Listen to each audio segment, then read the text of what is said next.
Okay, we're looking at variables in JavaScript. Yeah, it's very important. I think it's fundamental to understand this. So, variables in JavaScript are like containers which hold reusable data.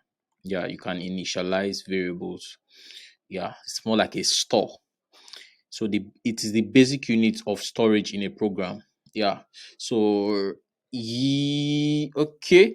So you can store a lot of things, right? You can store a number.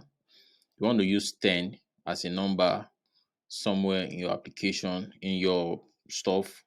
You can store it in a variable and reuse it over and over in the course of your project, right? So the value stored in a variable can be changed during the program execution. So your variables can be changed. Can change from 10 to 20. Yeah.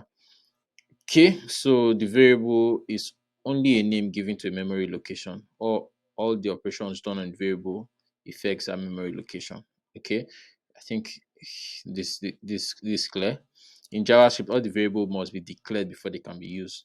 So before you declare a variable, before you use a variable, you must declare it. When I mean declare, you need to initialize it.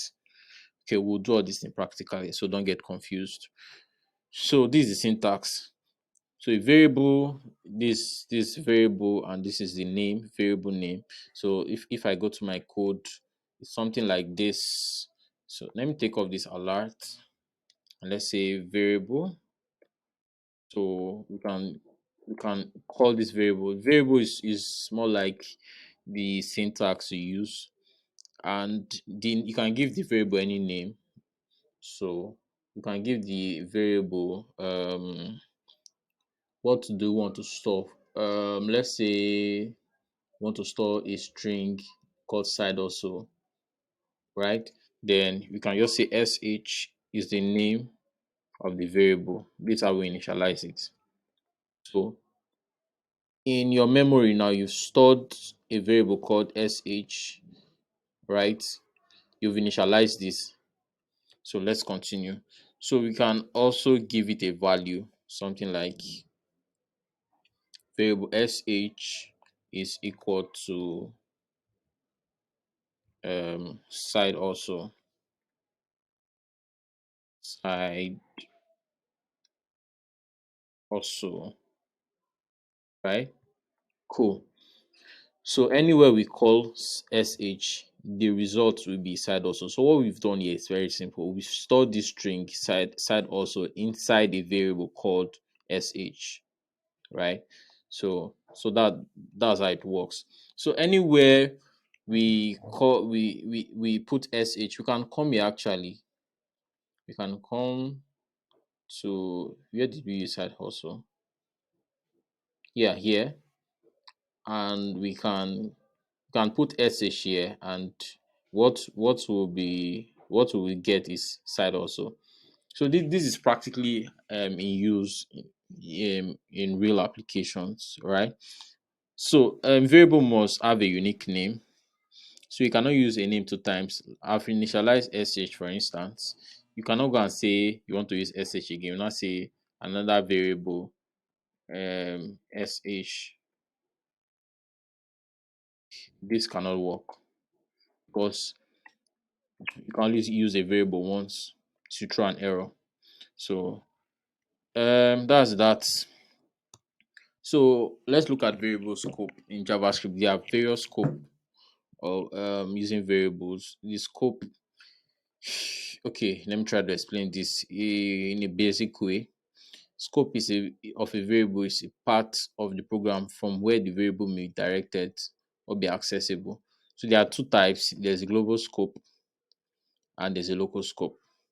Global scope is outside the outermost function attached to window. Local scope is inside a function that's to be executed. For instance, this one now is a global scope because it's outside this thing. But if you write a function, for instance, I don't know if there's a function stuff here. Function statement, I guess. So this is a function statement. So if I call this let's say alert, And inside this alert, I put a variable called hello is equal to hello world. So I want to practically explain this so it will make sense. Hello world. Then I can say alert.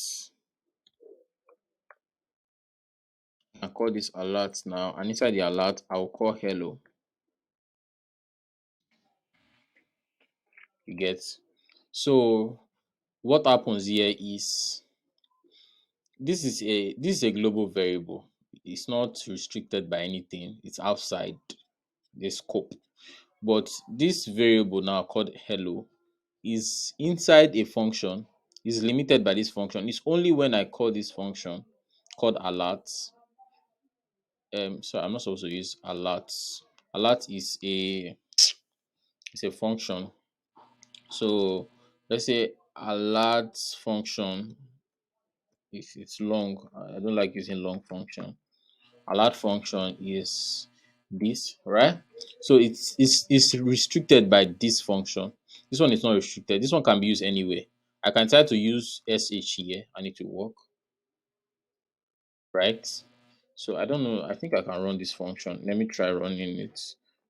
We've not gotten to where we've not gotten to function. When we get to function, it will make all of these things will make more sense. But I just want to explain practically the difference between global scope, which is this, and local scope, which is this.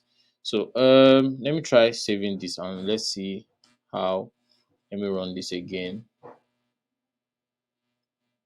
So you see side hustle, you get the alert side hustle, right? So okay. Then let's change this to hello. I'll save this now and let's see hello world, right? So I'm trying to explain two things at the same time here. So the two things I'm explaining are one, how to use variable. Now I've stored hello world into hello. So when I did this alert for hello, it's not giving me hello. You see, you didn't see hello there, you saw hello world because I've stored hello world inside this variable called hello. Then the second thing I'm trying to explain is that um this hello is restricted by this function. It's only when I call this function that's where hello will work. Hello cannot work outside this function. If I come here, for instance, and I say alert hello, it won't work because it's restricted by this function. It's only inside this function it can work. So it's a local variable.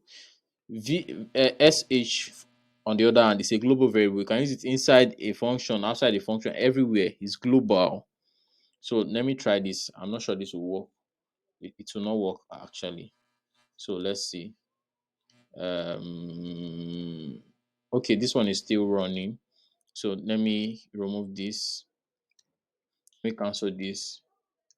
Yeah. So let me run this alert. Okay. So you can see it's not working. It's not working. So when I save, nothing, it's not working. But if I say alert sh, since sh is a global stuff, see it's working. Sh is working, right? So sh can work both inside this function and outside this function. Hello can only work inside this function because it's limited, it's initialized inside there. So I think that's that. This video is getting too long. So in our next video, we'll make more progress on this. So in the next video, yeah, I think I've explained all of this. I've explained global variable and local variable, right? See inside this function. Yeah, I've done all of this. It's already there. So in our next video, look at operators in JavaScript. So see you in the next video.